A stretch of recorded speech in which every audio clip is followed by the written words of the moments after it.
Quran 2 verse 183. O you who have believed, decree upon you is fasting, as it was decreed upon those before you, that you may become righteous. As someone who has been fasting for the past 20 years, one thing that has helped me to prepare for Ramadan better is not waiting for Ramadan itself before I start preparing. I start preparing myself for Ramadan from the month of Shaban by doing all the acts of ibadah I can and to see where I'm lacking so I can work on it before Ramadan. Here are six important things to work on before Ramadan. But before I start, let's talk about our dressing and our physical appearance. If you are a revert, I understand it might be difficult to adjust to so many things at once. But please do away with anything that can invalidate your ablution.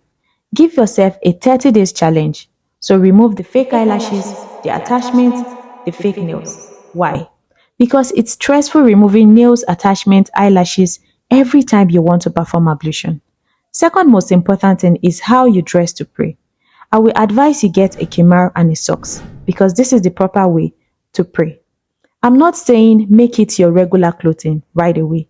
I know we are all on a different journey. But whenever you want to pray to Allah, wear it. Remember, we are on the journey of self-improvement and bettering ourselves so we can attain Allah's rahmah. So do this for Allah's sake.